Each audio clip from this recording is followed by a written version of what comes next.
Я приветствую вас, дорогие друзья, уважаемые гости и подписчики моего канала, а также канала Степана Демура. Мы в прямом эфире в эту замечательную, скажем так, обстановку врываемся, потому что есть что обсудить, есть о чем задуматься и есть какие планы на будущее расчертить. Степан Демура на связи. Степан Геннадьевич, здравствуйте. Добрый вечер. Всех призываю подписываться, ставить лайк, писать, что думаете в комментариях, ну и, конечно, высказываться вокруг того, что происходит. Сегодня мы очень много внимания уделим, конечно, и Ближнему Востоку, и внутриамериканским делам, потому что там у Трампа все, кажется, летит в тартарары, понимаете? Что касается России, то тут отголоски духа Анкориджа. Вот выходит Лавров и говорил, вот если бы Америка вот шла бы по пути четких договоренностей Анкориджа, то уже стороны сидели за столом переговоров, и войны бы не было, и закончилось бы все. Вот такое заявление он сделал, а несколькими часами ранее, ну, как я понимаю, в рамках Питерского международного экономического форума, Галузин, его заместитель, сказал, что дух Анкориджа жив, все нормально. То есть мы придерживаемся, все придерживаются, и американцы, конечно, придерживаются. В связи с этим вопрос сегодняшнего эфира, и в конце подведем итоги обязательно. Дух Анкориджа — это... И вот такое немножко литературное, ну, скажем так, перечисление. Сказка, потому что ложь, а в ней намек. Быль, или как былина.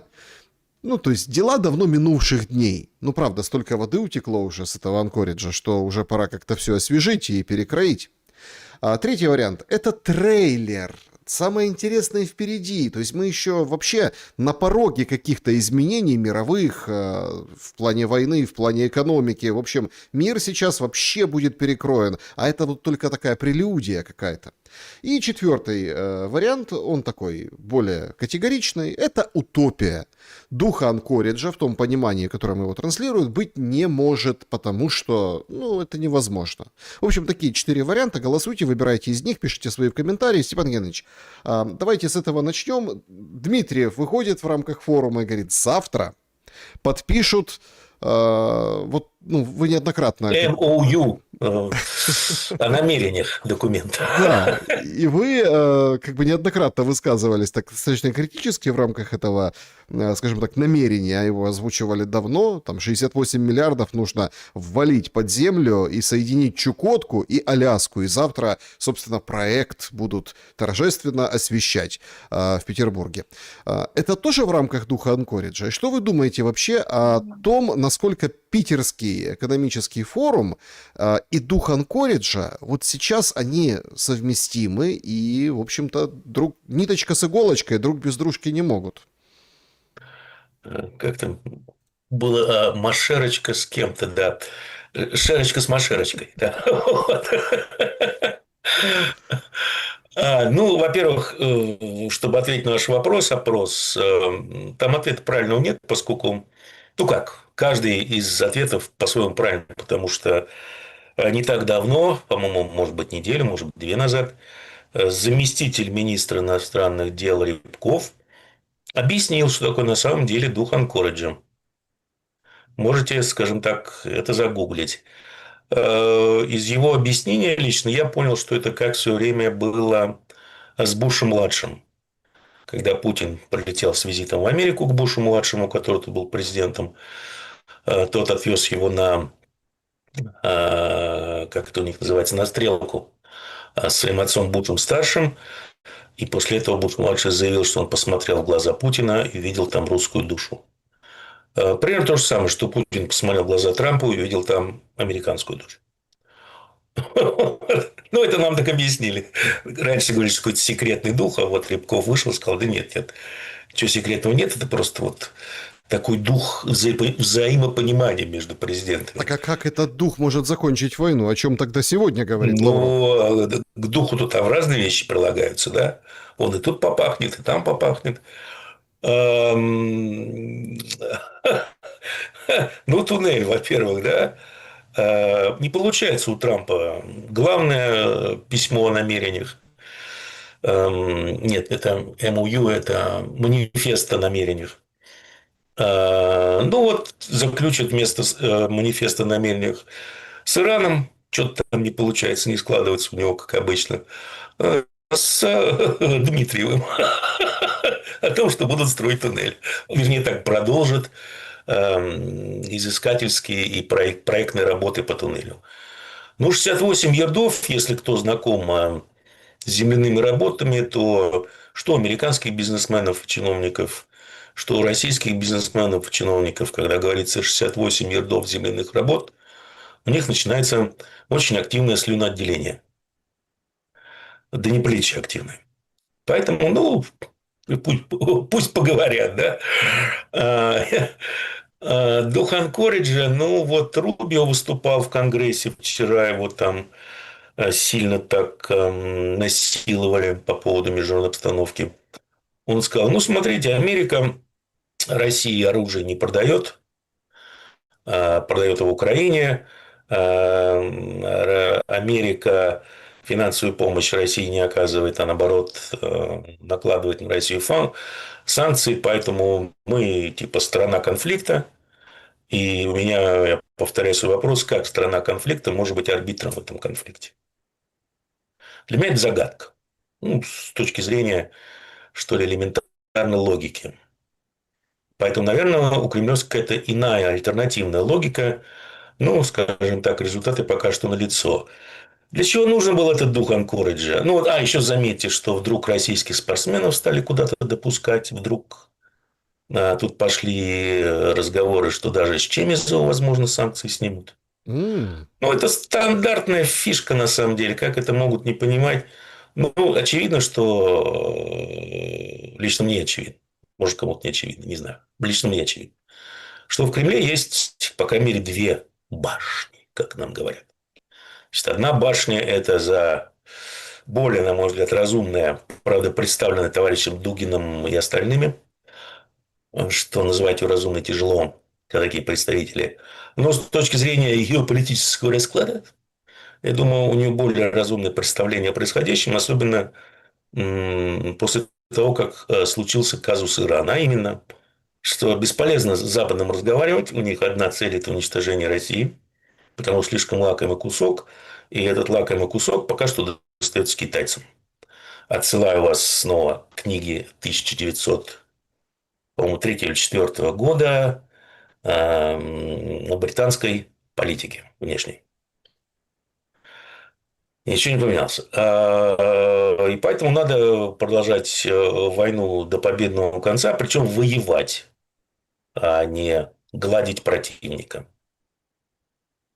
Это первая группа. Вторая группа – это, скажем так, бизнесмены, ЦБ, крупные бизнесмены, ЦБ, пострадавшие от санкций крупные чиновники, все остальные, которым американцы очень правильно показали грош медный. И сейчас им всячески показывают, смотрите, вот если вы будете следовать духу Анкориджа, а для меня дух Анкориджа – единственный документ, который как-то, что ли, определяет дух Анкориджа, что ли, на бумаге, это 20 пунктов, 28, прошу прощения, пунктов плана Дмитриева-Виткофа о капитуляции России. Соответственно, говорят, что вот вы на это согласитесь, скажем, мы надавим на украинцев, и они, может быть, выйдут из Донбасса, зато у них останется 800 тысячная армия, которую, разумеется, будут содержать американцы и европейцы. Останутся выходы к морю, останутся экономика, энергетика, все на свете. Будем платить солдатам хорошо, все украинцы будут служить в армии. Чтобы через 3-4 года, все это возобновить снова. Условно говоря, нужно спасать ЧВК Украину от полного уничтожения, аннигиляции. Поэтому для этого нужен был дух Анкориджа, так называемый. А именно, если вы вспомните, когда-то начались эти разговоры о духе Анкориджа, что нужно встречаться. Это был конец лета прошлого года. Украина там на тот момент практически только как выносили энергетическую инфраструктуру, все остальное, какое было положение на фронте, но она дышала на ладан. Она была готова вот-вот схлопнуться, именно, по крайней мере, энергетическая инфраструктура. Ну и не было вот такого количества дронов тоже. Это мы сейчас перейдем к этому. Соответственно, нужно было что-то быстро предпринимать, чтобы каким-то образом дать повесить какую-то морковку ослику, чтобы он перестал так сильно бить Украину копытами. И другим своим мощным органам. Придумали вот до Ханкороджа. Великие планы, планов громадье, экономические, да мы санкции с ними будем сотрудничать, бла-бла-бла-бла-бла. Ну, судя по всему, кремлевский надел купились. Главное, вы только Украину там особо не насилуйте, а то нам как-то будет тяжело это объяснить нашему электорату и нашим европейским партнерам. Заодно выиграли время, Украину как-то спасли на тот момент, да, ЧВК работает. Выиграли время, посмотрели, так, где слабые стороны. Хорошо, поскольку кремлевские ни на что не отвечают, кроме сдвигания бровей, то хорошо, мы сейчас будем бить дальнобойными украинскими дронами и ракетами, которые сделаны на Западе. Причем, если помните, тогда уже выносились все военные производства в Украине, то есть шла методичная работа по уничтожению противника. Она прекратилась. Военные производства вынесли на Запад, в Европу основные. Дроны, эти крылатые ракеты вынесли на Запад, соответственно, большинство денег, которые Евросоюз выделяет на помощь Украине, они остаются в промышленности Евросоюза. Соответственно, это первое. Второе, практически нет возможности уничтожения этих дронов. Я имею в виду производств, потому что они и самих дронов, потому что они проводят, судя по всему, на территории Украины, ну, не очень много времени от пересечения, условно говоря, границы до запуска. Это, кстати, я хотел, я Разумеется, сейчас сразу... одну ремарку. Были недавно показаны, вот по поводу ударов, да, вот смотрите, вот ударили по Кронштадту, сегодня опубликовали видео корвета Бойкий. Ну, это военная цель, то есть смотрите, как прилетело, ударили. А Россия бьет по складу АТБ и Новой почты. Однако буквально день назад я, мониторишь же разные там источники, понятно, где-то все там где-то дорисовано искусственным интеллектом, где-то нет. То есть поле, гражданская машина, расстегивается тент, выходят пусковые установки дронов со стороны Украины и, в общем-то, запускается. Это там вычислили и ударили по этому месту. Ну, то есть это вот показывала российская сторона, да, то есть верить, не верить, тут как бы дело такое. Но Это сейчас... это подтверждение тех же слов, что логистика, собственно, используется. Давно через Укрпочту. Через Укрпочту, Ну, да. новую почту, не Укрпочту, Ну, или новую Укрпочту. почту, да. Ну, война, слушайте, все мы сейчас будем, кто кого куда бьет. Факт остается фактом, что Не, ну производство подождите, что вынесены. значит кто куда кого бьет? Он, Путин, сегодня у него встреча, ряд заявлений по войне, сейчас тоже обсудим. Говорит, мы ударили орешником по сараю, чтобы посмотреть, как складываются блоки. Это нужно для применения. И, короче, испытывает он орешник. Он это фактически Ну, сказал. на самом деле, если вот кто знаком с методологией, процессом испытания таких изделий в реальных боевых условиях, а именно, когда у вас есть хоть какое-то ПВО, которое по ним работает, когда у вас есть заглубленное строение и тому подобное. Ну, в принципе, да, идут испытания, если так разобраться. Потому что, например, последний прилет, там уже были другие боеголовки, значительно большее количество стержней. Поэтому с этим-то я согласен. Но суть не в этом. Это все так, шелупонь. Соответственно, Европа всячески себя обезопасила от существенных потерь поставляемого вооружения. Дроны дальнобойные работают украинские очень хорошо, достаточно хорошо, скажем так. Крылатые ракеты тоже. Они могут перегружать ПВО, потому что можно перегрузить любой ПВО. Поэтому... Но то, что они есть, и они запускаются теперь уже в огромных количествах. И, насколько я понимаю, согласно планам Евросоюза, к концу года поставлять 50 тысяч единиц в месяц. Сейчас поставляется 25. Имеется в виду вот именно дальнобойных дронов. И просто видно по тому количеству дронов, которые запускает Украина. Соответственно, теперь север, северо-запад России можно спокойно атаковать через страны Балтики. Тоже никакого ответа, никаких ответных действий, кроме сморщивания бровей, не последовало и не последует. Вот они нашли слабую точку. Население начинает тихо возбухать, бурлить, уже негодовать, скажем так, что Кремль ничего не делает. занимается всякой фигней вроде искоренения латиницы в рекламе. Очень важная задача сейчас. Чрезвычайно важнейшая, я бы сказал, задача. Э, Это, кстати, И кстати, очень Запад, интересно. слушайте, вот Запад спокойно так, Они же размеренно убрали, выиграл время. они убрали латиницу из мессенджера Макс. Ну да, только, да, ну думаешь, осталось на машине Лада, осталось на пасконно русском глиномесе Патриоте, Патриот, понимаете, не Патриот, а Патриот, Патриот, да. латиницей, да. Ну, это мелочи жизни. Так Вот его и исконно. удалили, этот Макс из App Store. Здрасте, приехали. И типа айфоны А теперь на уже что все. вот эти, на что вот эти клоуны, у меня другого слова нет, рассчитывали, когда наезжали на Google с элементарной вот нельзя теперь через App Store, ой, прошу прощения, не Google, на App Store, что нельзя теперь через App Store платить россиянам за приложение. Типа мы нанесем страшный экономический урон Apple. Ребята, вы там 1 или 2% его рынка. Сейчас он так пролетит. Полетело. Надо же думать головой, а не... Да. Все равно талантливый менеджер, талантливые люди. Я без каких-либо Так вот, издевательств. занимаются, Очень талантливый. занимаются латиницей, кириллицей, и народ бурлит. На этом вы остановились, да. Ну, потому что сколько можно ждать, сколько вот... Причем с кем из военных даже не поговоришь, ну, которые там были. Говорит, мы, говорит, не понимаем, что происходит. Дух анкориджа, вот как это еще объяснить?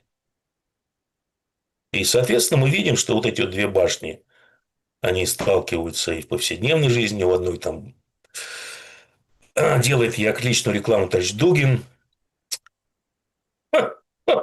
Да, ладно, я промолчу.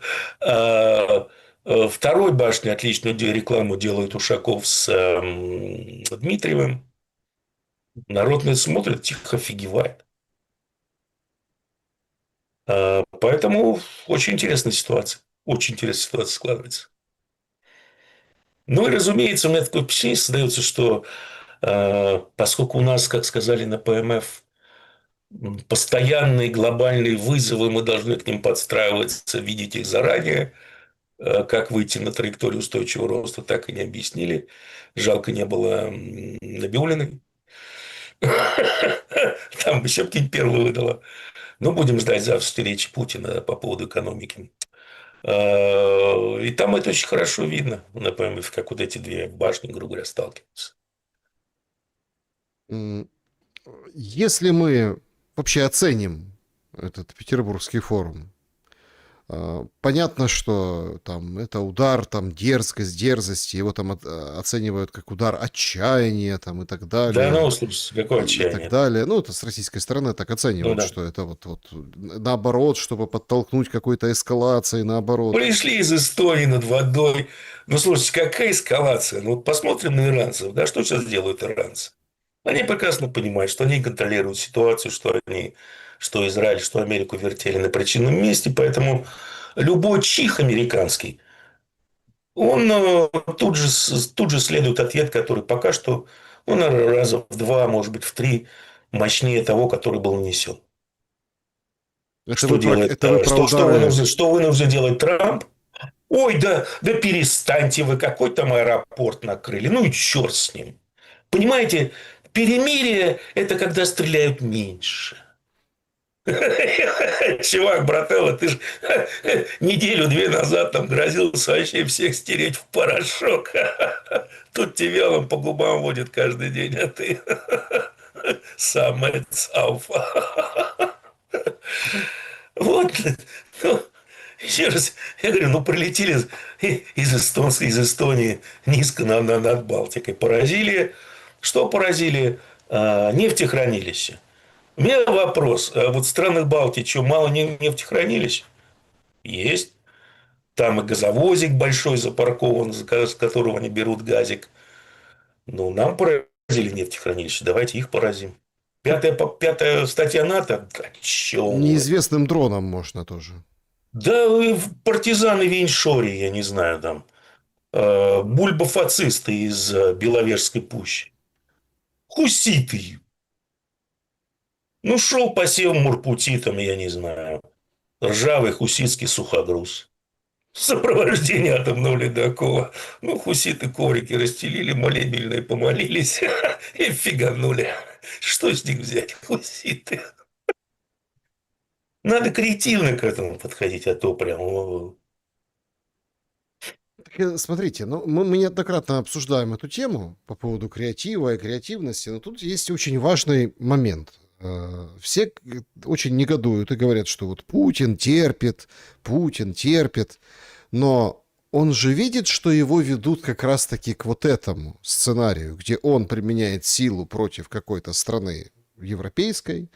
И что дальше? Ну, подождите, и что? А дальше есть вот там, ну, кстати, на Питерском международном форуме там неплохо раскладывал принципы новой войны. Там вообще очень интересные такие как бы вещи были. Особенно меня порадовали, ну как в кавычках порадовали, в том плане, что есть три сценария.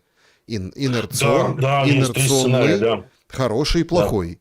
Угу. Две даты отсечения: 36-й год и 52-й, по-моему. Ну, то есть... По-моему, 36-й год – это выборы через один. То есть, Путин в 30-м переизберется, потом в 36-м. Ну, Дукин, да, вполне возможно. У меня просто вопрос вот к этим всем сценаристам и великим мыслителям, и философам и стратегам.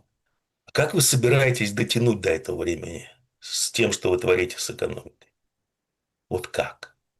На пердячих парах, что ли? Ну, может, принесет, но я думаю, что нет. Поэтому не относитесь к этому, знаете, вот как желтый домик на холме. День Нет, открытых ну дверей в смотрите, этом желтом домике. все понятно, что дальше. То есть, принцип Мне про этой... ничего не понятно. Нет, ну этой новой Ну, а войны вот стой, у нас, вот вы задали вопрос. Неужели Путин не понимает? Ну, у меня всегда есть ответ. Ну да, там наверху не дураки сидят, да. Ну и второе, скажем так, замечание. Слушайте, а что, Путин не понимал, что с ним сделают, когда его втягивали в войну на Украине? Ну так сейчас На его что он втягивают, надеялся? подождите, сейчас его втягивают в НАТО, Как? конкретно в Прибалтику. Конкретно в Прибалтику совершенно правильно. Расчет на то, что он никогда не посмеет это сделать. Как и расчет на то, что никакого ответа за пересечение каких-то там красных, коричневых, еще каких-то линий коричневых луж не будет. Значит, надо партнеров удивить. Он уже ввязался в эту авантюру, ему пофигу уже, его ж кончат, они медленно, на медленном огне сварят. Неужели он этого не понимает? Боюсь, что нет. Нет, давайте так. Смотрите, тут же очень принципиально интересный момент. На этом ПМЭФе есть такой, ну, он рассекреченный разведчик, Безруков такой. Помощник Сечина, да, еще Да. один специалист. И он раскладывал эти темы новой войны. Да? То есть, что нужно Западу? Да? Нужно Западу, то есть, как-то подвести к ядерной угрозе, но не допустить ее со стороны России. Ну, чтобы Россия ядеркой не била. А пока они готовят купол из спутников, накрывают планету, да, чтобы видно было и невозможно было запустить с Земли ничего. Или, Это например, бред. Это или, чушь, он поэтому такой разведчик. или какие-то... Что, какой купол, какие спутники? Ну, хорошо, они зафиксируют пуск, дальше что? Сбить оно не успеет, в принципе, невозможно. Особенно, если у вас боеголовка маневрирующая. Бесполезно, она просто... Он даже не понимает, как вообще работает система слежения, отслеживания траектории, как работают перехватчики. Это первое. Второе. Он сделал великое заявление такое, знаете. Запад против нас, потому что Россия предоставляет экзистенциальную угрозу Западу. Да, Да ладно, чувак, какую угрозу? Россия представляет для Запада такой лакомый кусок. И с территориальной точки зрения, с точки зрения природных богатств, почвы, всего. Колониальная администрация уже практически на месте, она готова, давно уже. Ну, что тут пока не складывается, поэтому какая экзистенциальная угроза, о чем? почему не складывается, раз администрация готова? В чем тогда Ну, причина? она готова, но, скажем так, есть Запад же не одна сила, которая заинтересована в каких-либо исходах определенных, как показывает пример Ирана. А Западу, что там, на Ближнем Востоке вот так вот раз-раз перевернули снова, раз-раз-раз. Скоро котенок сдохнет. Почему вы верите, что у Запада получится, Что получится? ну, доварить лягушку? Нет, я в это не верю. Это просто один из сценариев, который на данный момент... У истории нет развилок, да, вот как нам говорят, есть развилки. Есть некий исторический процесс. Поэтому, скажем так, вот все эти развилки – это всего лишь небольшая флуктуация, отход от траектории. Но, тем не менее, поскольку мы живем не в исторической перспективе, а в очень короткой, в моменте, по сравнению с исторической перспективой, интересная такая развилка, да. Посмотрим, к чему она приведет. Но я думаю, что если посмотреть, скажем так, на ту реакцию и выражение лиц, что Ушакова, что Путина после Пекина, ну, как-то, наверное, все-таки, как я называю, дух Пекина, он все-таки вытеснит дух Анкориджа. Просто, понимаете, можно, конечно, потеоретизировать и сказать, что, ну, в принципе, на месте Кремля я бы тоже разыграл две карты. Одну китайскую, другую западную, чтобы балансировать между этими двумя великими странами, вернее, объединениями. И как Лукашенко доить двух коров. Ну, Лукашенко, он, конечно, мастер этого дела, но у него тоже это получалось до поры до времени. Да, просто сейчас настало время определяться. Да? А то, как в том анекдоте. Ну, че, Илья Муромец, определяйся, а то прямо здесь получишь. Значит, Путин сегодня сделал ряд заявлений. Говорит, контролировать весь Донбасский регион и заключить сделку по Украине не противоречит друг другу. Отвечая на вопрос Associated Press во время общения с прессой. Также сказал, что российские войска наступают везде, 40 тысяч потери ВСУ в месяц, всего там, ну, в общем, 100 тысяч уже потеряли ВСУ, 60 уходят ну, 40 в месяц потерь, и 60 уходят в СЗЧ. Значит, в общем, как говорит, везде все хорошо, но такие очень интересные как бы пробросы фиксируют, что вопрос легитимности Зеленского, он как бы юридический, готова Москва на компромиссы, а в Киеве не готовы, правящие круги там заинтересованы воевать. Если бы мы сели за стол переговоров, я бы сказал Зеленскому, слава богу, что все закончилось. Вот эта цитата вообще, конечно, ну, понятно, что это в общении, да, сказано, но как бы такой достаточно... Ну, я думаю, это сейчас нам патриоты скажут, это он подыгрывает Трампу, поскольку у Трампа очко очень сильно болит после Ближнего Востока. Ему нужно показывать что-то избирателям, как думает Трамп, это типа изменит падение его рейтингов. Ну, может быть, подыгрывает, но... Понимаете ли, тут скорее вот нормальный человек бы думал не о том, как подыграть какому-то Трампу, а о том, как вот подыграть собственному электорату. Вот это как-то все воспринимается за, что ли, данность внутри Российской Федерации. А ведь это может быть и не так. Вот о чем думать надо. А то, что начинают впаривать вот эти вот все тему опять великих войн грядущих, это тоже не просто так. Ну что, в Европе под это дело, под шумок там заставляют население тихо-тихо, но ремни вокруг позвоночника утягивать. А сейчас в России будут делать то же самое. Товарищи, не время тут, понимаете ли, жирствовать и бузить. У нас война на носу, страна вообще в кольце врагов. Вот. Что-нибудь такое под этим соусом. Новая скрепа будет Степан у нас. Геннадьевич, я хочу по этому поводу задать вопрос вам насчет бензина. Значит, вводятся ограничения по тем регионам, которые, в общем-то, с Украиной это и не соприкасаются. И вот мне попалось, ну, как бы, мнение аналитика, да, вот всего этого, как бы, марлезонского балета, что на самом деле Да, там выбито проценты, там выбиты какие-то мощности, но это, в общем-то, не играет на эту погоду. Погоды, в общем, такой большой не В делает. центральной России нет, не Но, играет. не-не-не, смотрите, тут очень важно. Вообще эта погода не делает. Ну, то есть, с точки Не делает. зрения вот такого То дефицита. есть, я типа Но, внимание. под шумок задрать цены, бабла Да! срубить. То есть, тут, а под Не удивлюсь. шумок на фоне Не ограничений удивлюсь. Да, выше, да. выше и выше. Такое же делали в прошлом году, судя по всему. А если так вот посмотреть, ну, у кого сейчас проблемы? Проблемы у так называемых независимых сетей. То есть, не вертикально интегрированных компаний. Почему? Ну, потому что реально часть мощностей пришлось вывести на ремонт, и пятое, десятое. Резко сократились, ну, как резко, там, процентов на 30, на 40 по некоторым видам топлива. Сократились поставки, если я не ошибаюсь, на СПБ, на питерской бирже.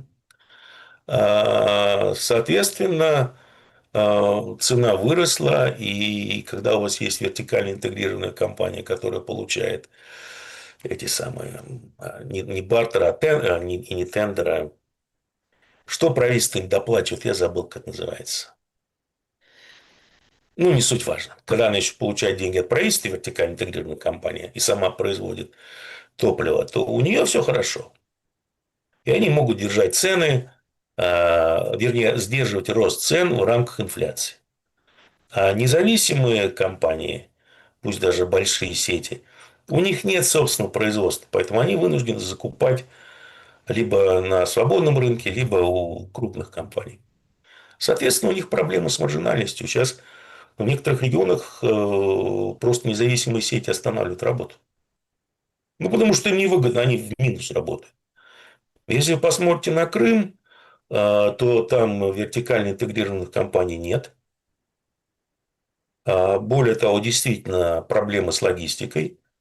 Причем меня умиляет местное население, особенно на новых, так сказать, территориях, которые радостно так все это снимают, выкладывают в Инстаграм. Вот пошла колонна бензовозов оттуда, отсюда. Такой срок давать надо в условиях военного времени, по большому счету. Ну и, соответственно, такие проблемы возникают и должны возникать на Донбассе и в Луганской области. В Центральной России такие, например, проблемы действительно есть у независимых АЗС. Ну, то есть схема такая, как с рогатым скотом в Сибири, вот это вот по всей России. Крупный, крупный душит Может быть, тут, я маленького. думаю, но тут же есть вопрос в том, каков запас жира у независимых сетей. Да? Ведь если они просто закрываются, ну, они и деньги не теряют особо большие. Себе в убыток они работать какое-то время не будут. Но, я думаю, загнать цены наверх под это дело, почему нет? И срубить маржи дополнительно большими компаниями, почему нет? Все возможно. Тут же, судя, судя по истории, у нас идеология одна государственная. Это бабки делать надо, бабки. Значит, Путин, кроме того, что слава богу, что все закончилось, говорит, там и со спикером можем подписать, и с Зеленским можем подписать, и вообще мы найдем с кем подписывать, хотя Зеленский, Еще понятно, понять, что будут подписывать. вот, что и как будут подписывать, вот в чем вопрос. Поэтому такой как Но, бы... но я вам так скажу, я не знаю, отметили ли его нет, кто-то очень наблюдательно в интернете это отметил, что перед поездкой в Пекин Зеленский как бы вроде как приобрел легитимность в глазах Путина, в его высказываниях уже стал президент Зеленский. И вообще чуть ли не белый пушистый после поездки, возвращения из Пекина. Все как-то резко поменялось. Ну и после атаки на колледж, на общежитие колледжа, еще более все резко поменялось. Ну, Посмотрим. сегодня опять откат назад, понимаете? Ну, тоже Да, вот, интересно. ну, слушайте, ситуация флюидна. Это да. Бессент выходит, как вы называете, малышка Бессент, министр, Милашка. Милашка, Милашка Бессент. Милашка Бессент, это глава Министерства финансов Соединенных Штатов Америки, говорит, что касается европейцев, насколько я понимаю, сейчас у них уже 20-й пакет санкций, которым они очень гордятся. Но, по-моему, это означает, что предыдущие 19 просто провалились. Ну, получается, признал провал санкций против России со стороны Европы. А Европа на фоне спешного принятия 21-го пакета санкций сейчас ищет переговорщика. Там даже часть общения ну, там, с журналистами Путин уделил Шрёдеру. Говорит, это не потому, что он мой друг. И не потому, что там он в Москве, там «Газпром». Нет, он просто великий немецкий политик. Поэтому мы его называем. И там перебирают какие-то свои варианты. Даже сегодня Блумберг написал, что тайно с Украиной советуют, ну, чтобы никто не узнал, советуются Британия, Франция, Германия. А кто же, как же, вот так сказать, войти в эти переговоры? Типа от Украины что-то зависит. Ну да. Ну, о чем они? Вот Макрон позвонил Лукашенко, это да. Лукашенко, как вот мне к Путину подойти? Как нам к нему подкатить? Посоветуй. Какие Да. перспективы переговоров вместе с Европой? А, Слушайте, какие перспективы? Ну, еще раз. Я опять повторюсь, я уже, чтобы это больше не обсуждать и не трогать. Все это закончится капитуляцией одной из сторон. Так а какая? Другого Подождите, варианта. назовите стороны тогда. Стороны – это Запад и Россия. Вот кто-то из них капитулирует. Мгм. Тогда все это закончится. Украина здесь вообще не по делах. Это территория прокси войны ЧВК западной. Все. Воюет Запад с Россией. Точка. Когда из них кто-то, одна из сторон капитулирует по основным пунктам своих требований, то война закончится. Как вы видите тогда, ну, понятно, вы описываете капитуляцию России, ну, выше в нашей сегодняшней Возможность, пока вот встрече. такая возможность, да, потому что на Ближнем Востоке там все понятно. Что такое капитуляция Запада в войне с Украиной? Капитуляция Запада – это признание территорий за Россией, Мгм. вплоть до Одессы, Николаева, Харькова, то есть, возможно, даже Киева. Это раздел Украины на зоны влияния. Поляки возьмут свою часть, венгры свою, мы возьмем свою часть. Ну и Украина сразу станет мирным, никому не нужным государством. Все. Этот сценарий, он же может быть не буквален. Я вам, скажем так, очертил, что ли, общие контуры, да? Адженду. Агенду, да, агенду. I will not return your call, если что. Потому что, ну, возможны вариации, но еще раз, с точки зрения победы, то есть с точки зрения капитуляции Запада, ЧВК Украина должна перестать существовать как ЧВК, как ударная единица Запада. Если этого не происходит, значит, это капитуляция России. Все очень просто. Там можно какие-то сказочки, какой-то бред нести по поводу де ну да, скоро будет десенизация, денацификации, демилитаризации. Вот это меня меньше всего интересует. Тут есть элементарное понятие ЧВК западное, что Израиль, что Украина.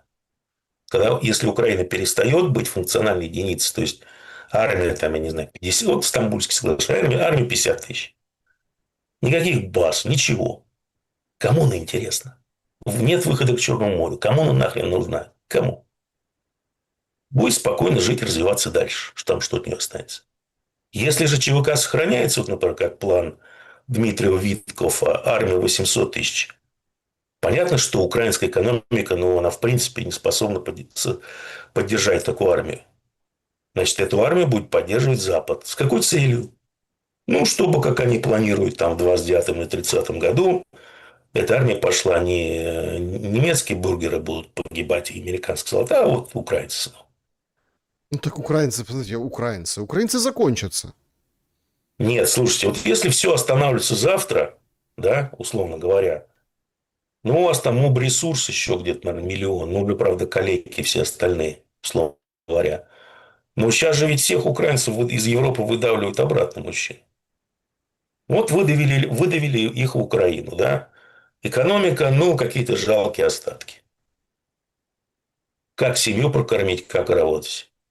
А тут такое больше не ТЦК, скажем, а вот стоит столик в кабинете, как вот в Штатах, да, это рекрутинг. Вот тебе реальный там 5 тысяч в месяц зеленых. Да, и все выдохнут, потому что ТЦК уже нет, этот ужас прошел. И огромные бабки. Да. Вот будешь профессиональным солдатом, что. А за 2-3 года все можно спокойно восстановить, выдрессировать, натренировать, подразделения сработаются. Вон там и даже тот же ВВС можно хоть какой-то настроить, сделать. Насытить страну дронами, ракетами.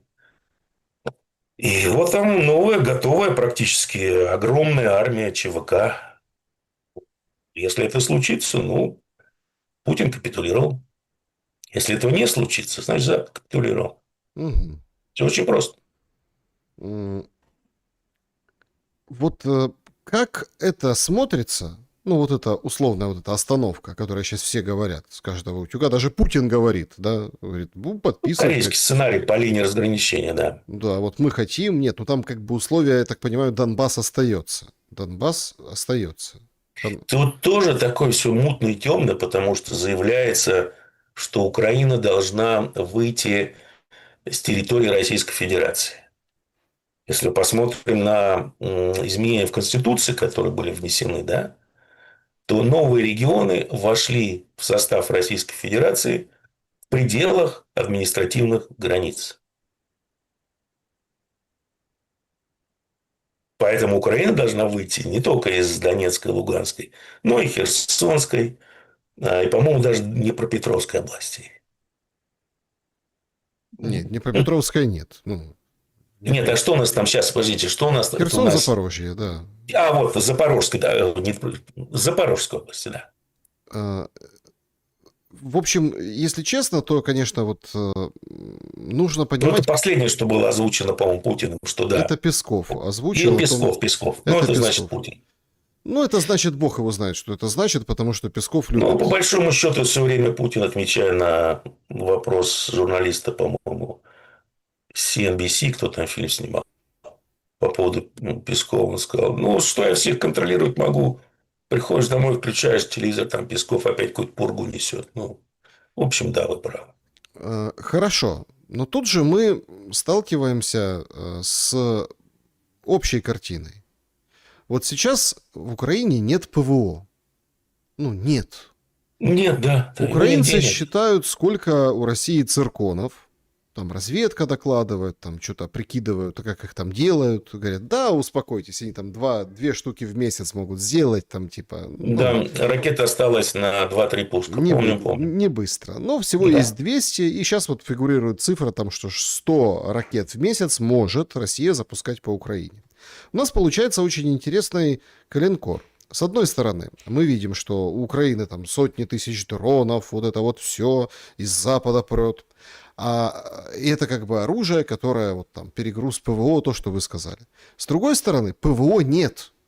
Сейчас срочно запросили у немцев, дайте какой-нибудь Патриот. И Захудал. сразу возникает вопрос на ваш вопрос. А, собственно говоря, это как еще? У Украины есть энергетика? На Западной Украине еще функционируют какие-то каналы, транспортные коридоры. Что за на?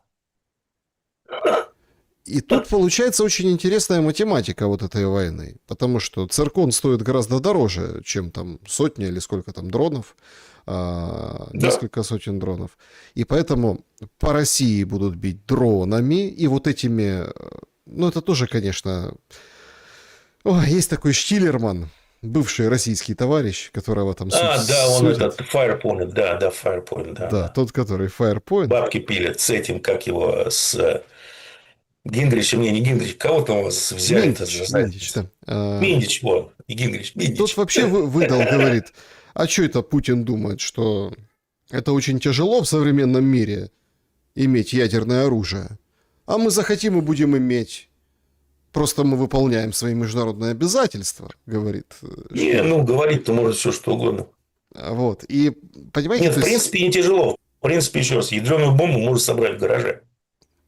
На самом деле. Материалы, я думаю, западные партнеры предоставят. Так что просто еще раз, вся прелесть циркона в чем, что там, когда их запускали из Черного моря, скажем, подлетное время до центров принятия решений было, по-моему, меньше 2 минут. А теперь оно стало там 20 или 30 секунд. Поэтому зачем их просто так использовать? Ну, их тоже надо испытывать, да, в условиях ПВО, которые, к сожалению, нет, но еще что-то осталось. Но, с другой стороны, эти ракеты действительно стоят до черта, и они должны использоваться, ну, говоря, по назначению. У вас такая гиперзвуковая болванка типа летит, ну, у нее скорость чуть поменьше, чем гиперзвук, там, по-моему, Мах-3 или 4, чуть повыше, но уже на траектории поражения. Ну, скажем, вот пришел сигнал, Зеленский в кабинете. 20 секунд его нет. Вот зачем они должны использоваться. Или в Раде идет голосование по важному вопросу. Раз и Рады нет, голосования тоже нет. Вот это да. Так, ну до этого же, видите, не доходит. А вот вопрос, а почему? Еще раз, почему? ПВО нет, энергетика цела, еще раз, транспорт, логистика цела на Западной Украине. Центры принятия решений все целы. Я не понимаю, Просто, почему просто смотрите, израильтянам или американцам можно заниматься уничтожением глав государств и центров принятия особо решений, да. легитимно избранных Смотрите, тут лидеров. очень важный А нам момент. нет. Мы из-за того, что это не происходит, слышим обратную риторику. Приезжает Рютте, глумится над российскими солдатами. Во, Рюта А, прилетел, 20 секунд его нет. Чувак, что приперся, тебе говорили, не лезь. И все сразу изменится. Они действительно обосрутся, потому что они этого не ожидают в принципе. Они привыкли к тому, что никакой реакции, ни на какие провокации нет и не будет. И именно они контролируют эскалацию. Как только они теряют контроль над эскалацией, они потеряны на месяц, два, три. А за это время можно столько дров наломать. ну просто смотрите, сегодня Подоляк угрожает Лукашенко. Ну, Не доживет до пенсии, говорит. ну. А, Зеленский Что говорит, Подоляку тяжело вычислить. У Лукашенко есть Искандер с ядерными головками. Зеленский В чем говорит, проблема, ребята? Включайте фантазию. Зеленский говорит о том, что, в общем, мы готовы прям завершать войну, я готов к прямым разговорам с Путиным, и вообще, если мы войдем в НАТО, это даже будет хорошо для России, потому что иначе России будет больно. Ну, вот такая вот бравада несется, понимаете? Я Ну, ничего не просто... понял, ну ладно. Не, ну, как бы, если... Надо без дорожки не понять, я понял. Если Украина в НАТО, то НАТО как бы не угрожает России. А если не в НАТО, тогда угрожает. Ну, говорю, без дорожки не поймешь, ну ладно. Так вот, мы слышим обратную риторику, абсолютно обратную. Тоже эскалационную, тоже вот такую. У меня возникает очень такой понятный вопрос. Да? Или все маскируется под это дело, что будет какое-то завершение, и насколько это завершение ложится в схему, то, что мы видим в мире сейчас. Нефти нет. Вот то, что вы нам рассказывали неделю назад, по-моему, да, и две недели уже назад. Говорит, нефти нет. 200 лет назад. Димура говорит, нефти нет. А все говорят, как нет? У США Венесуэла, у США вот это вот все. А нет, сегодня Financial Times написала, что все, ну как бы, мышь повесилась. И Трамп, Причем здесь Венесуэла и нефть? и Трамп, так сказать, получает политические пощечины от своего же Конгресса. Да, хорошо. Ему запретили с Ираном воевать. Нет, это не имеет пока юридической силы. Это приняла нижняя палата. Чтобы это приобрело, стало законом, это должен еще Конгресс, верхняя палата проголосовать. А там посмотрим, что будет. Но сам факт того, что сколько там 4 или 5 республиканцев переметнулись на сторону демократов, говорит о том, что да, чуют, чье это самое мясо съели. Чего ждать от Трампа в такой его сложившейся ситуации? Иранцы раком поставили просто. Сейчас над ним глумятся, потому что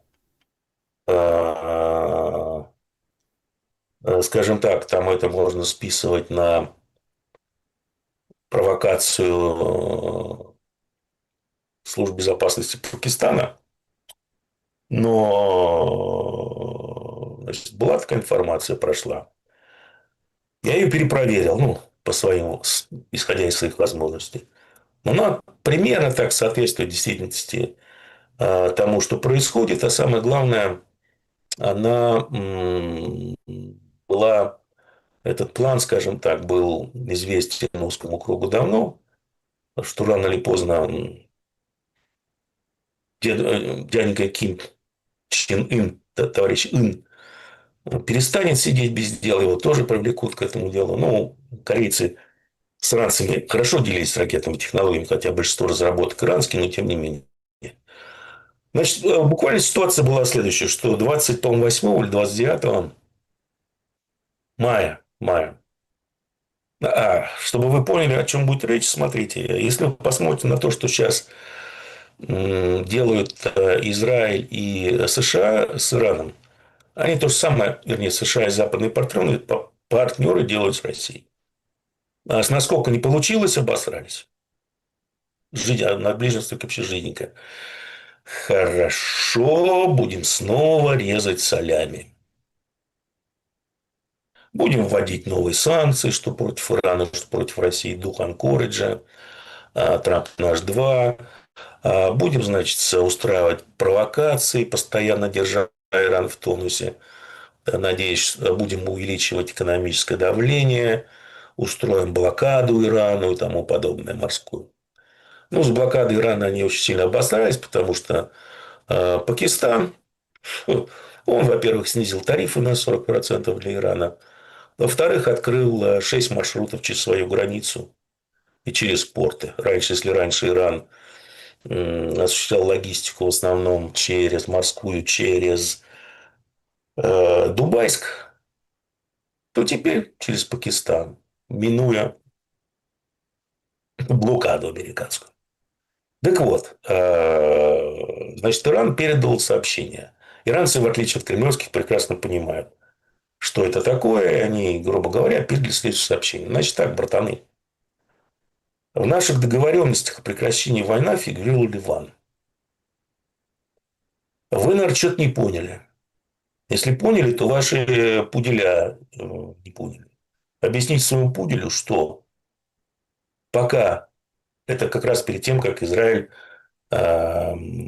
потребовал от жителей Дахия, южного пригорода Бейрута, оттуда убраться, потому что они снова по старой привычке будут все сносить, как они это делают в Южном Ливане со всеми городами. Значит так, первое. Мы выходим из переговоров. Никаких переговоров уже 4 дня не ведется, к слову совсем. Второе. Мы выходим из договора о нераспространении ядерных вооружений. Третье. Мы подрываем ядерный боезаряд, чтобы все увидели и успокоились. Что произошло? Это было передано Это было передано премьер-министру Пакистана, отвез это сообщение Рубио, министр иностранных дел Пакистана, по-моему, 30 или 29, не помню. По словам очевидцев, Рубио очень сильно обосрался. Прямо на всю комнату при всех. Что стало происходить дальше? Дальше Нетаньяху внезапно передумал бомбить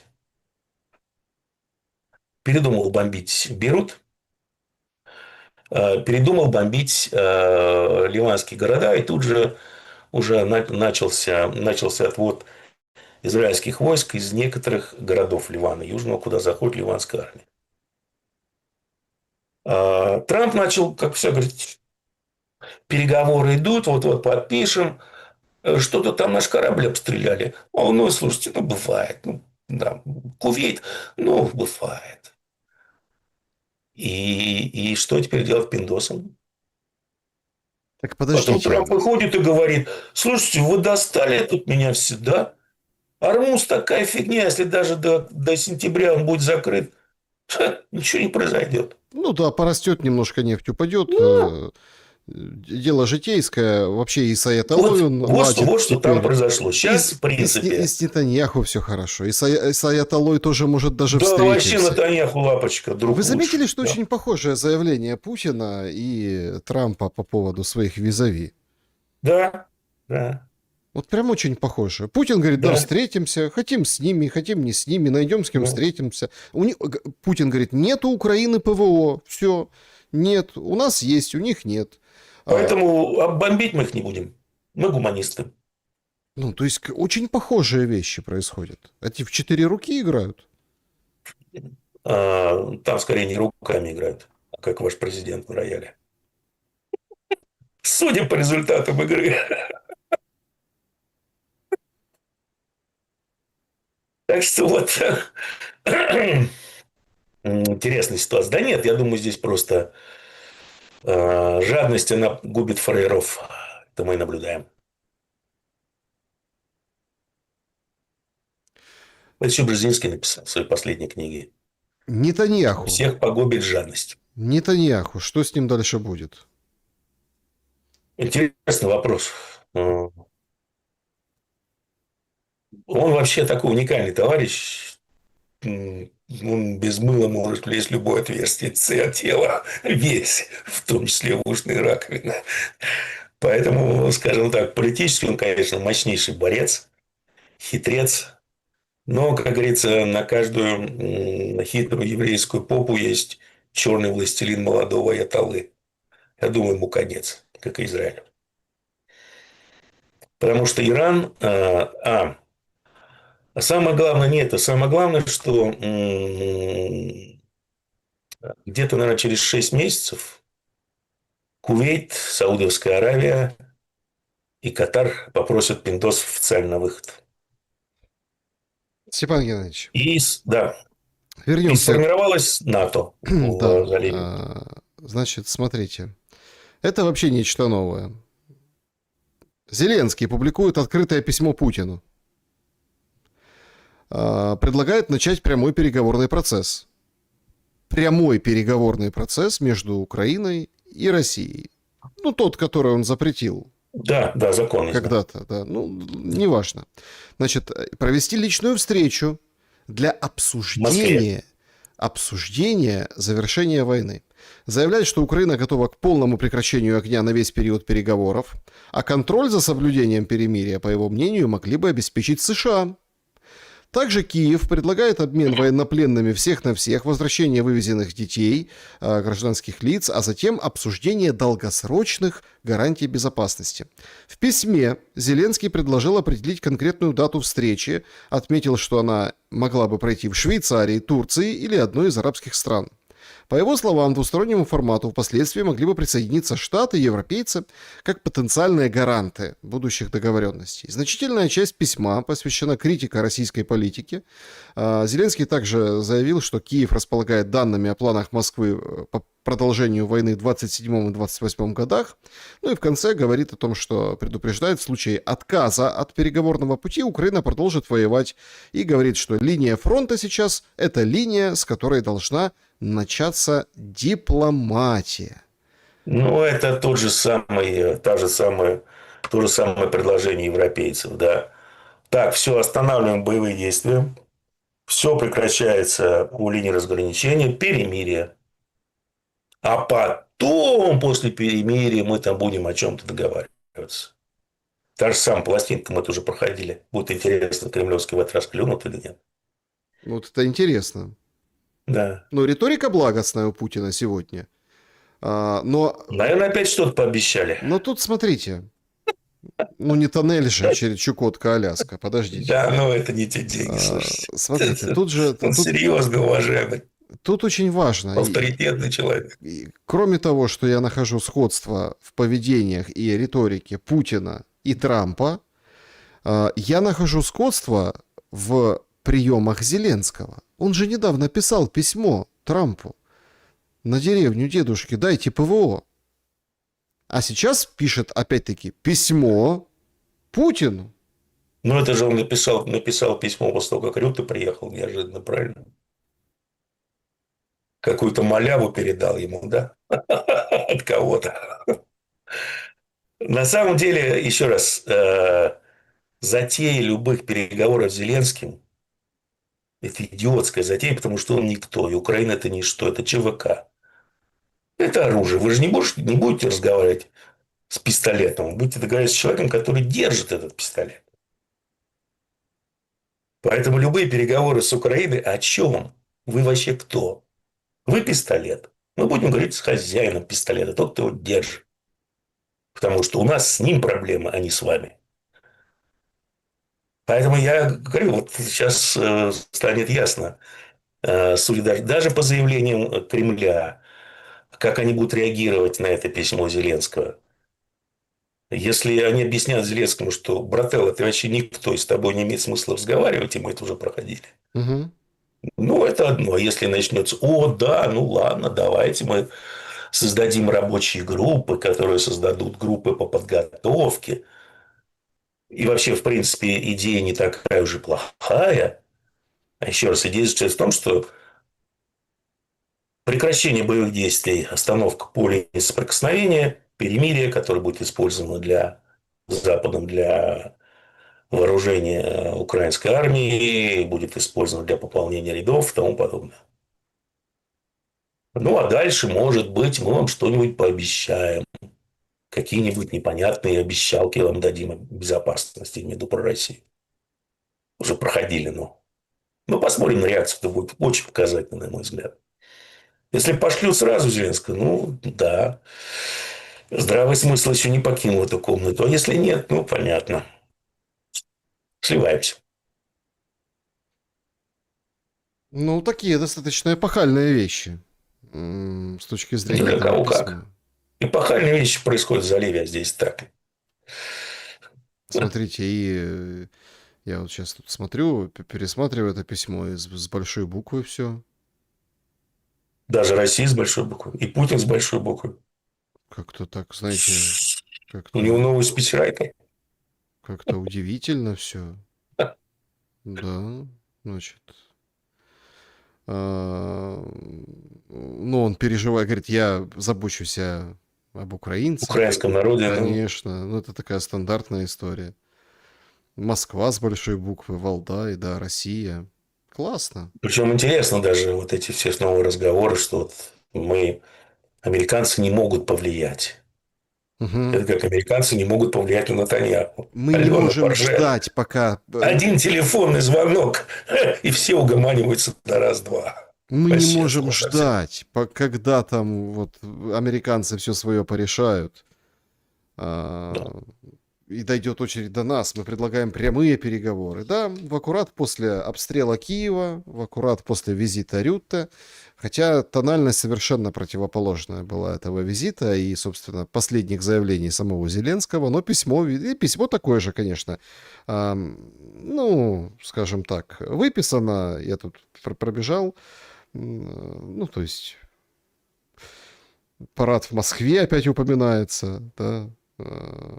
Ну, в общем, как бы нарративы те же, да. Ну, вот тут интересно. Это специально, чтобы он отказался, наверное, да, вот эти все вещи Слушайте, набрасывались. я в этой машине возне, это, знаете, круговорот дерьма в природе даже заморачиваться не хочу. Посмотрим. Нейроны напрягать от слова Посмотрим, совсем. друзья. Значит, Неинтересно. спасибо большое за то, что поставили лайк. Давайте подведем итоги. Дух Анкориджа — это разделились мнения. 20% считают, что быль, дела давно минувших дней. 21% сказка, ложь, давний намек. 23% трейлер, самое интересное впереди. И 36% утопия. Спасибо большое, что проголосовали. Спасибо большое за то, что, скажем так, поучаствовали. Давайте перейдем теперь к вашим вопросам. Нет, ну, конечно, это вот прям видно, что... А потом же, что это нужно? Да? Потом сказать, а я же письма писал. Смотрите, я Трампу писал, я Путину писал. Все записано. Вот открытые письма. Видимо, что-то готовится. Какой-то очень резкий и достаточно значимый Ну, поворот. должна быть, по идее, по сценарию должна быть эскалация какая-то. Да. Потому что уж совсем начали опускать кремлевских. И с Прибалтикой, и с танкерами, и с заявлением Рютте, что типа вот, Украина себя чувствует прекрасно, даже вот Путин должен спрашивать у Украины разрешение на проведение парада. Ну так, грамотно. То есть смотрят на реакцию, реакции никакой. Значит, сейчас будет какая-то эскалация. Ой, ну, Серьезная. давайте зацитирую. Открытое письмо Зеленского Путина. Но сейчас мы все видим, что наконец-то как бы вот это, ну, то есть ваша, ну, в общем, ценность жизни, короче, ситуация, значит, перестает устраивать россиян. То, что война дает все больше негатива в России. Им, россиянам, не нравятся ваши дроны, наши дроны и ракеты. Им не нравится дефицит бензина и постоянный рост цен. Им не нравятся постоянные запреты. Им не нравится ваше намерение устроить вторую волну мобилизации, чтобы расширить войну на других направлениях в Украине или направить против каких-то еще стран, соседей России. Ну, полный набор, Им да. не нравится, что в вашей войне не видно конца. Значит, Им не нравится второе, еще раз. А, В любой ситуации в любой сложной ситуации виноват правящий режим, это первое. Второе. Судя по моему, опять же, кругу общения. Уже много раз второе скажу, что вот весь этот идиотизм с блокировками раздражает. Но больше всего людей бесит то, что как Кремль ведет войну. Со всем остальным, ну, люди понимают, что да, ситуация тяжелая, нужно перестраиваться, да, кто-то перестраивается, идя на фронт, кто-то занимается другими делами, но понимает, что, ну да, нужно, требует, скажем так, даже будущее поколение. Но когда люди через так, 2-3 года видят, что мы-то перестроились, а элиты как были, так и остались. И второе, что непонятно, как Кремль ведет войну, а главное, никому ничего не объясняет. И конца и края не видно, вот это начинает бесить. ну не знаю, я Поэтому вот... Запад может расслабиться, потому что сейчас ребятки проведут опросы, ПСОшнички, доложат Путину, что, чувак, вот Ширнормассам не нравится вот это, надо бы пожестче. Смотрите, проблема в том, что вот это письмо, вот, которое вот сейчас оно появилось, вот я его читаю, это письмо... Дурачок взял и рассказал то, что ему рассказывали бриты и тот же Да, это. Как мы ведем гибридную войну. да. Это раз. Во-вторых, это письмо, оно как бы для украинцев написано, Степан Геннадьевич. Да, для внутреннего потребления исключительно, что Ну вот это вот... перемога за углом. Смотрите, вот это вот Да. тоже очень интересно. Значит, ваши ресурсы существенно сокращаются. Истекают, да. У вас не хватает денег и политической силы, чтобы Да. и дальше покупать лояльность россиян, как вы это делали 26 лет. Да. Мы будем делать все, чтобы мир об этом позаботился. Как вы сами говорите, нужно все подсчитать. Чего? Не, ну... Ну и вообще вот этот посыл «не бойтесь выйти из войны» — это главное, что сейчас от вас нужно. Вот так.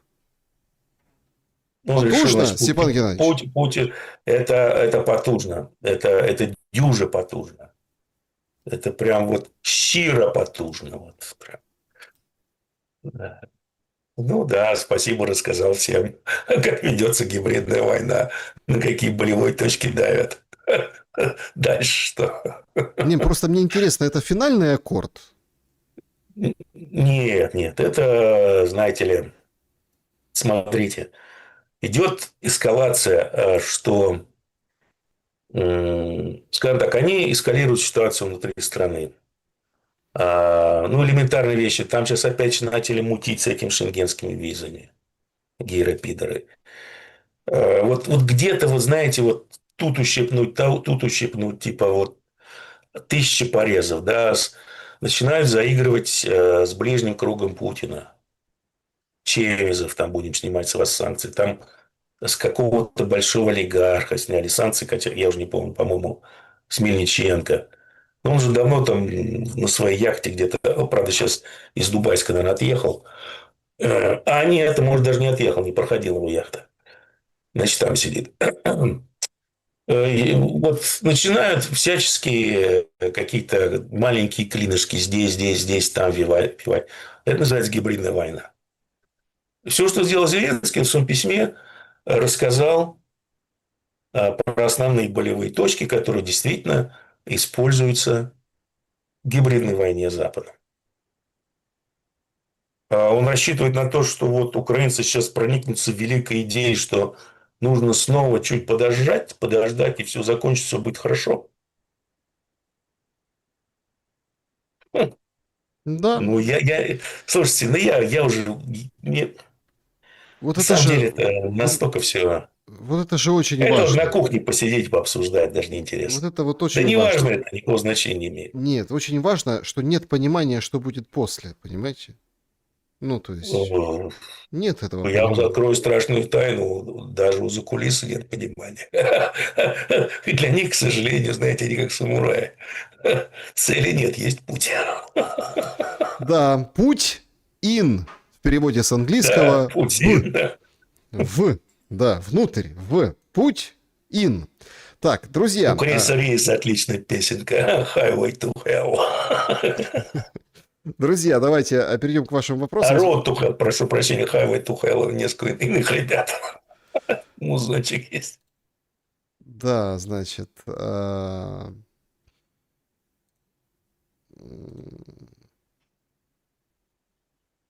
о, Владимир Путин. Нет необходимости приостанавливать боевые действия, чтобы начать переговоры по Украине.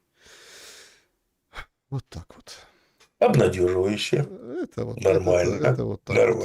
Нормально. Значит, интересно, как это все сейчас, куда, Грамотный ответ, грамотный. в какой пазл вот это все сложится. Слушайте, ну это такая ерунда. Вот сейчас будет другой пазл. Ответ молодого Аятоллы на публикацию по поводу иранского ядерного оружия. Посмотрим. Статья лежит у него на столе, он должен дать ответ. Это будет интересно, да, будет значительно интереснее, чем все эти высеры политиков местного разлива. Так, перейдем к вопросам. Начнем с клуба зрителей Шелли. Спасибо, друзья, что оставляете там тоже свои вопросы. Поехали. Добрый вечер, Александр. Степан. Вопрос Степану. Что лично для вас есть мерилом любви гражданина к своему государству? И что должно быть мерилом любви государства к своему гражданину? Спасибо за мысли и рассуждения. Ну, конечно, извините за идиотский вопрос, да. Я назову вас вопрос абсолютно идиотским, сказал дебиль. Извините за такой язык. Потому что есть Родина, а есть государство. Государство – это что? Это аппарат машины подавления. Родина – это твоя культура, там, где ты родился, твое окружение, твоя семья. Причем есть государство. Государство – это машина подавления, которая в абсолютном большинстве случаев от тебя только что-то берет, не практически ничего давая взад. И все. Причем есть государство и любовь. Любовь к родине – это одно. Если вы хотите говорить о патриотизме, то я вам напомню слова великого Маннергейма, который он сказал местным финским политикам, когда они начали там волну патриотизма гнать. Он им сказал, что прежде чем заговаривать о патриотизме, сделайте так, чтобы людям было что защищать. Так, следующий вопрос из клуба. Вот такой. Вопрос Степану. Израиль ударит таки по Бейруту? Если да, то когда? И каков Надеюсь, безумно прогноз надеюсь, на что ударит. ближайшие пару недель по Ближнему Востоку? Роман. Надеюсь, что ударит. У Натаньяху, по большому счету, другого выхода пока нет и не предвидится. По времени трудно сказать. Но, скажем так, Иран делает все, чтобы найти повод и решить вопрос о безопасности раз и навсегда. Вопрос безопасности Ирана решается уничтожением Израиля окончательно. Поэтому они совершенно четко, это видно по их действиям, они, условно говоря, нарываются. Они сейчас делают с американцами то, что американцы делали с Путиным, я имею в виду с американцами и израильтянами, что американцы делали, европейцы делали с Путиным зимой 2021 года. Всячески его опускали и провоцировали. Сейчас иранцы занимаются тем же самым с американцами, потому что они хотят, израильтянами, они хотят решить этот вопрос раз и навсегда. И, как говорится, покончить с этим. Извините. Да я просто гляжу на вопросы, конечно, и на там чат, и параллельно еще новости. Сибига выполз. Говорит, Я Украина, снова прошу прощения. министр иностранных дел Украины. Украина, говорит, официально передаст письмо Путину через дипломатические каналы. Нужно, чтобы не забыть написать спортлото и госсеку. Никакому госсеку, вот типа язык. Победу. Слушайте, а может это капитуляция Зеленского? Нет, нет, нет. Не думаете? Ну давайте, Я, давайте. я думаю еще раз, там пиндосы на него снова наехали, надавили. Вот он изображает Мгм. панику. Так, вопросы. Поехали дальше. Значит, добрый вечер, Александр Александрович, Степан Геннадьевич. Вопрос к Степану Геннадьевичу. Затянувшаяся персидская война тянет за собой топливный, продовольственный, нефтехимические и многие другие кризисы. США, гегемон уже не тот. Как следствие персидской войны, ЕС не в лучшем состоянии, начинают формироваться группировки стран, скажем, по интересам. Вопрос. Как вам видится дальнейший путь государства Украина и население Украины? Вот так вот. Еще раз, Украина поставила себя в такие условия, что ее существование как незалежного самостійного государства, оно прямо связано, напрямую связано с ее, скажем так, никому не нужностью, бесполезностью с геополитической точки зрения. Как я это объяснял? Почему, на мой взгляд? Поэтому чем быстрее Украина это осознает, вернее, украинский народ, тем будет лучше для него. А к этому рано или поздно, я думаю, все придет. Ой, господи, это, конечно, у него есть такой заднеприводный Дима Литвин, тот, который О, да, есть. речи пишет Зеленскому. Вот. Может, не только речи, но речи пишет. Это, судя по всему, он писал. И там просто... Там Потому что там логика женская. Там Там интересно такая просто... очень... Не, там просто интересно, там, знаете, такая строчка строчками. Строчка, строчка, строчка. Ну, это женская логика, так бабы пишут и думают. И вот там, знаете, так, ну, как бы Простой пробегаюсь. вопрос. Там зигзаги логики есть? Вполне вероятно. Значит, Ну, вот, типа, вы читаете текст, вот только-только вы начинаете медленно врубаться во все это, переходите к следующему параграфу, бац, там совершенно другая идея. значит, Есть такое, нет? Если есть, то баба точно. Ну, женская логика, да. мы перенесли войну на вашу территорию. Вы Ну, бы понятно, да, не все. смогли бы ничего сделать без Да. помощи Северной Кореи. Вы первый правитель России, который был вынужден обращаться в Пхеньян. Кибер писал, да, девочка причем, да. И сегодня вы полностью зависите от Китая. Это впервые в истории России. Слушайте, ну прям... Ну, это да, вот еще есть такая возможность официально донести эту информацию до глубинного российского народа, чтобы тот проникся, ужаснулся, Мгм. и... Вы, А дальше Степан что? Геннадьевич, вы Я лично, да? вы рассчитывали, что украинцы, ну, к Путину обращается Зеленский, вы рассчитывали, Я что думаю, да. украинцам не хватит сил себя защитить, но теперь наши хлопцы помогают строить защиту нашим партнерам на Ближнем Востоке. Вы надеялись на внутреннюю смуту в Украине, но если против вас взбунтовались ваши же военные формирования, 23 июня будет новая годовщина, и замалчиванием не сотрет из истории этот факт. Ну, Пригожин же вспоминается. Понятно, так называемый этот марш, да. Ну, военный переворот, так называемый. Понятно.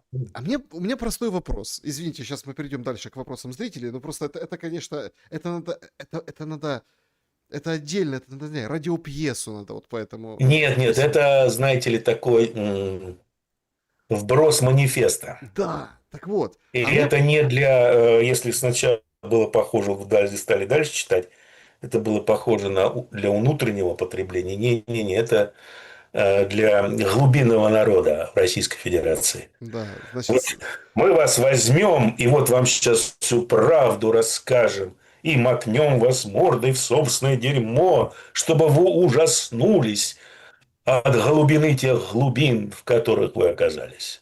да, я бежала за вами 3 квартала сказать, что вы нехороший человек, да. Да, да, да. Значит, а мне Но просто, если вы меня не изнасилуете, то я отсосу. Да, значит, примерно. вопрос простой. А чё он указ не написал, что война заканчивается? Приказываю Путину закончить войну. Да, ну если он с его разрешения только Путин смог провести парад 9 мая, могу спокойно приказать, да, легко. Ох, ребята, в какое мы с вами просто живем время. Просто несется какая-то Да просто... нет, ну, что вы к этому так серьезно относитесь? Это деградация элит, вырождение. Это точно. Так, вопросы, поехали. Значит, добрый вечер, Александр. Степан Геннадьевич, такой вопрос от Александра М. После всех введенных санкций и давления Россия показала политическую устойчивость продвижения на фронте, а на этом фоне в странах ЕС начал проявляться явный раскол между правыми и левыми. Но вот сейчас, когда военно-политическое руководство России как бы сдулось, может ли этот фактор повлиять, что политические круги ЕС, наоборот, объединятся, хотя бы по внешнеполитическим Нет, вопросам? нет, я думаю, что нет по одной простой причине, что вот ЕС, это была темка Урсулки, она на ней въехала во власть, это поглощающая все ресурсы чаяния народа и объединяющая Евросоюз борьба с изменениями климата. Не взлетела, развалилась, надо что-то было искать срочно, какую-то новую идею для объединения Евросоюза. Ну, разумеется, нашли вот новый ресентимент Ницше. Это вот этот зверь с Востока. Поэтому нельзя было даже думать о переговорах.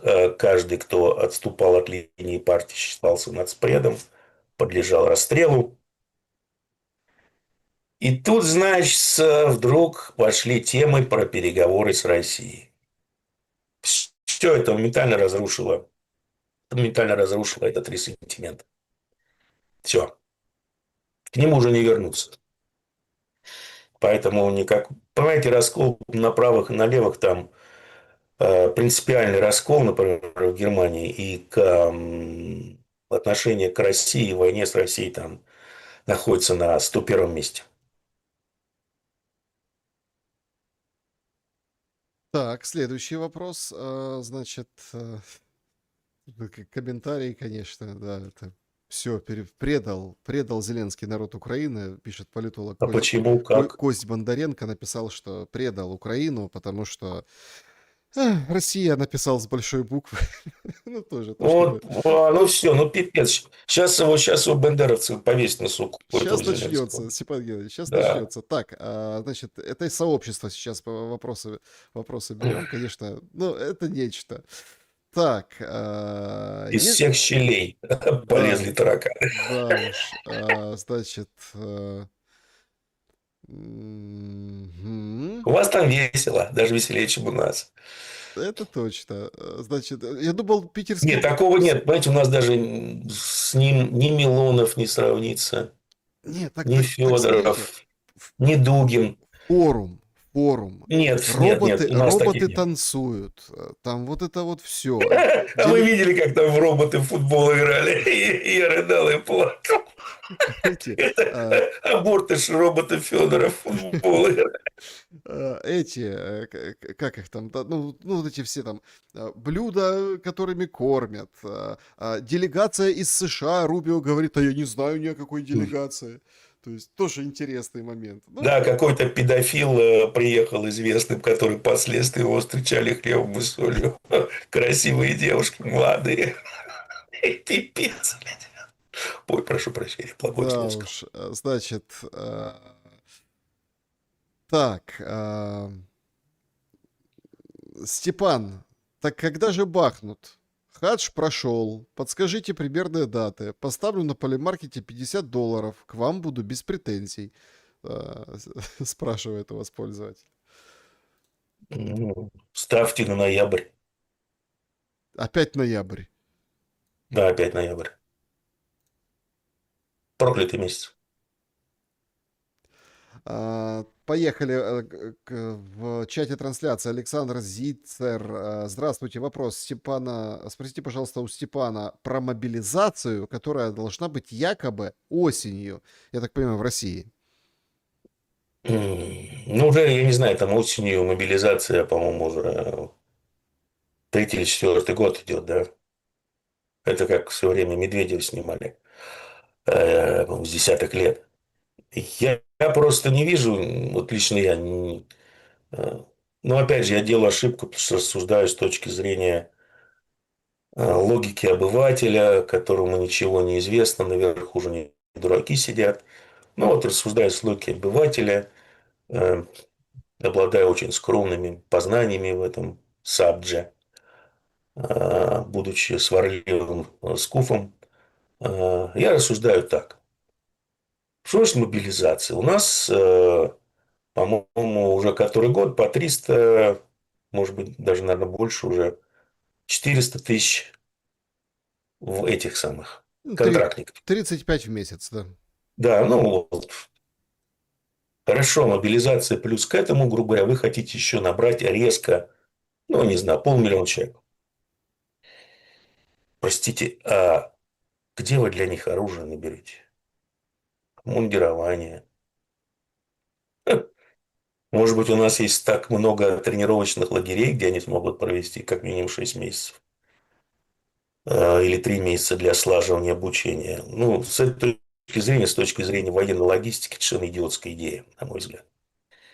Более того, эта мобилизация будет точно такая же, как и первая мобилизация, потому что у нас лампасы, они необучаемы от слова совсем, в принципе. Особенно эти тыловые крысы. Далее, цели. Для чего эта мобилизация? Значит, пока что, насколько я понимаю, живую силу наши генералы в марш-броски по минным полям не пускают. Как это было в лучшие советские времена на излете. Да и в Великую Отечественную всегда так было. Сейчас почему-то этим не занимаются. ПВО, опять же, у противника нет.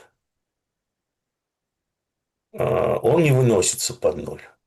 Зачем вам живая сила? Что вы будете делать? Нападать на Прибалтику? А там вообще зачем живая сила?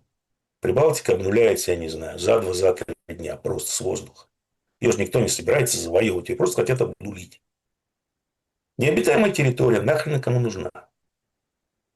Зачем эта мобилизация? Для чего? Объясните мне. У нас нет проблемы с живой силой на фронте пока что. И резерв достаточно большой. Может быть, у Кремлевской другая логика, я не знаю. Мгм. Премьер Британии Стармер заявил, что Илон Маск использует громкий скандал вокруг убийства британца Генри Новака для разжигания розни внутри страны. Что вы думаете, чем закончится для Стармера и Британии? Ну, Стармер и так политический труп Британии. Это финансовый труп, экономический труп, военный труп.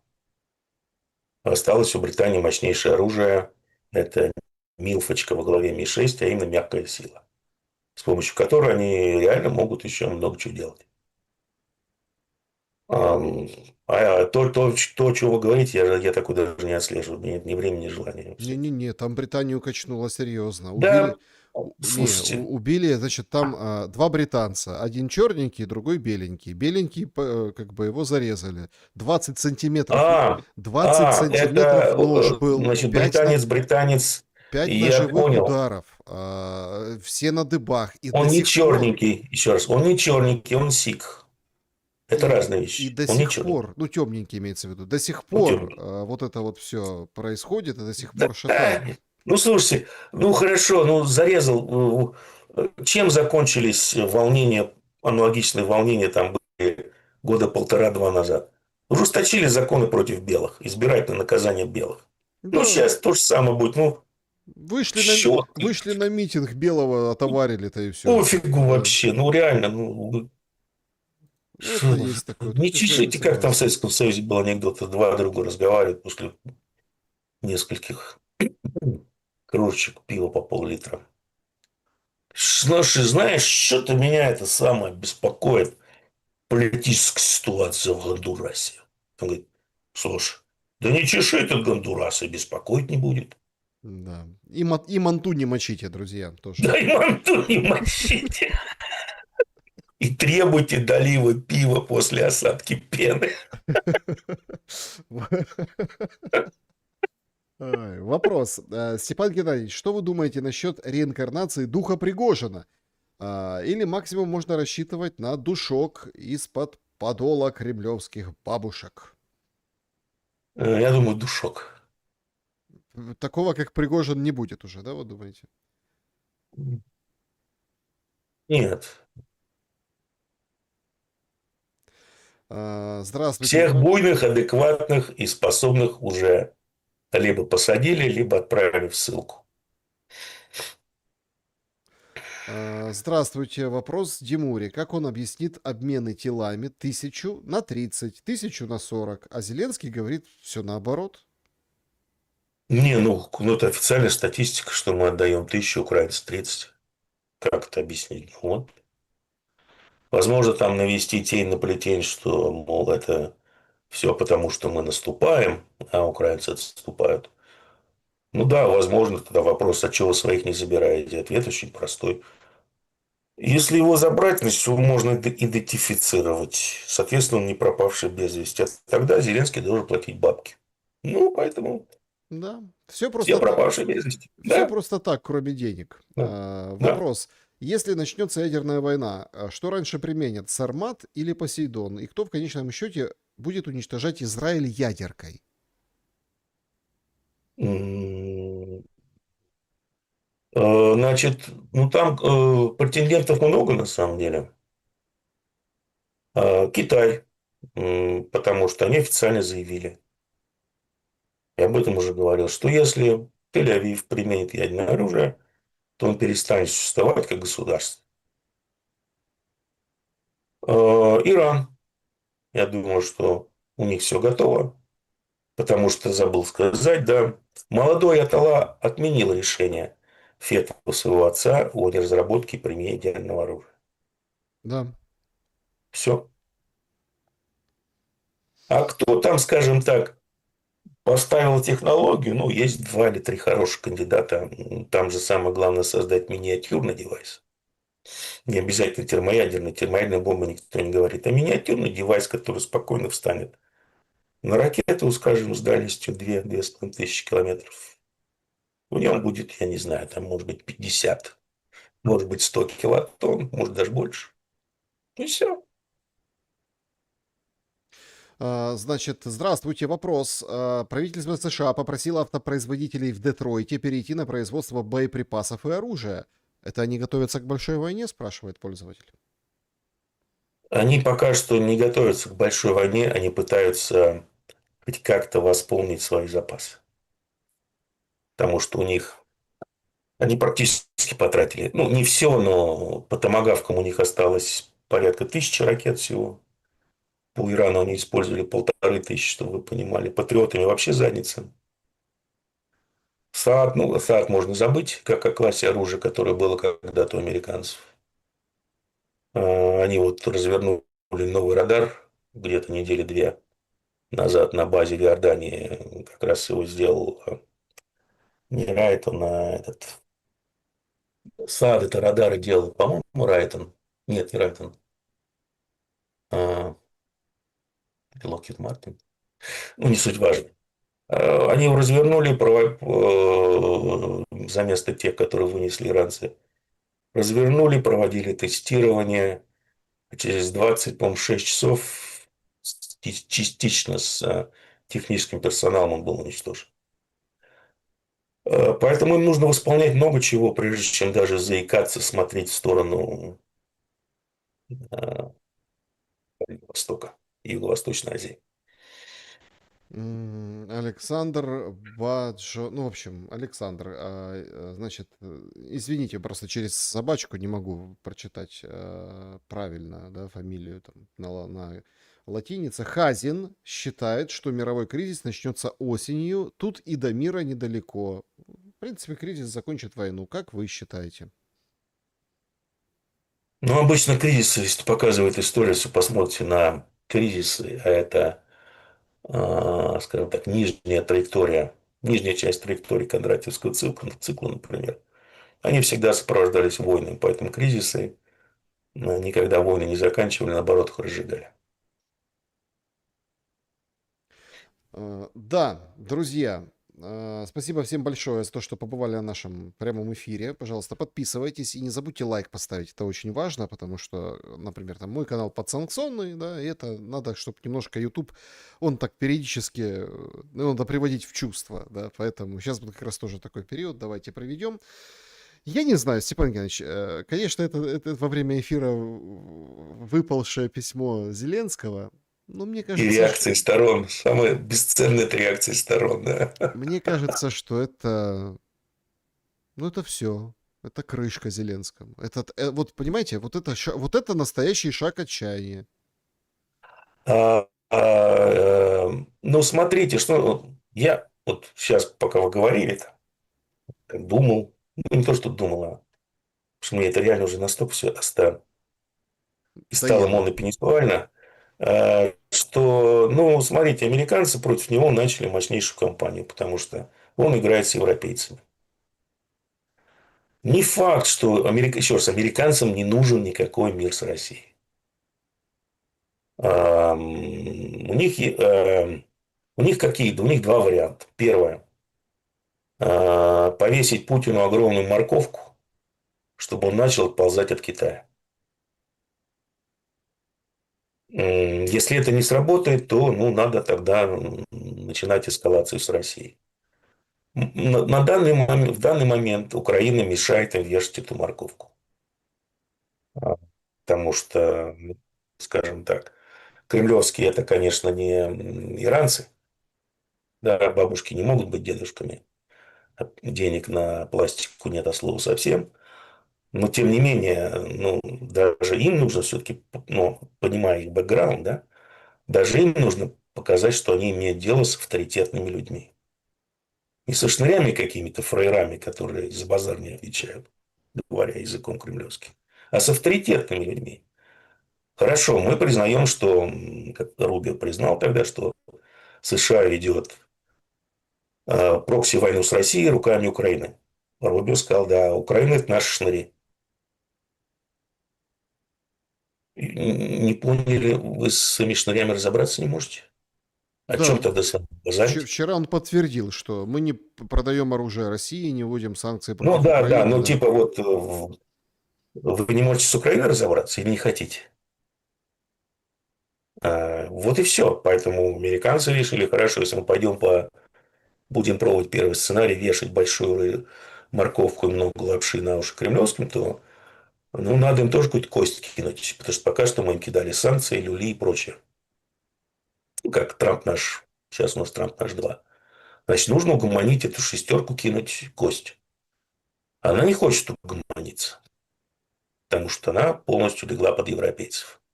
А у европейцев расчет простой.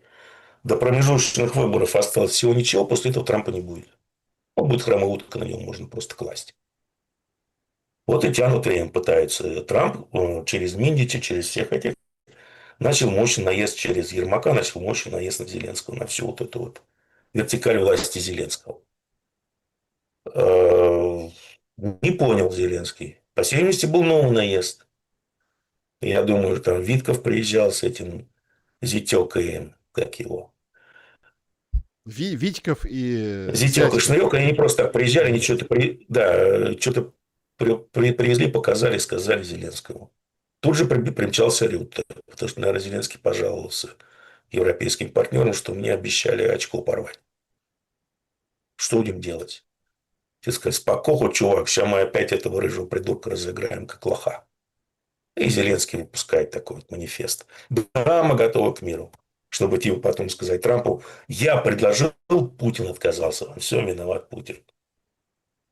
Вот я думаю, что здесь все на самом деле очень просто. Это никакая... Ну, Зеленский близок к капитуляции, но точно так же надеется пересидеть Трампа. Осталось чуть-чуть терпеть вместе с европейскими партнерами. Степан Вот Димура. я бы так, если бы я был политологом, я бы вот такой бы шпиль бы раз-два выдал бы страниц на 10 с глубоким анализом. Во. И все. А я смеюсь, ё-моё. Да. Да, Степан Димура был моим собеседником сегодня в нашем прямом эфире. Спасибо вам большое за время и Спасибо вам. мысли. Да, Спасибо. как там на ночь глядя, какие пожелания там после схода пены? Просите долива, не чешите манту. Да. Не мочите Ни манту, капли, не ни кап- чешите Да, гондурас. ни капли в рот, ни дюйма в попу. Да. Теперь все задумались, какая разница между сантиметром и дюймом. А пока думайте, Да. поставьте лайк, Но помните, пожалуйста. что меряется в длину, не ширину. Добра и света. Увидимся. Да.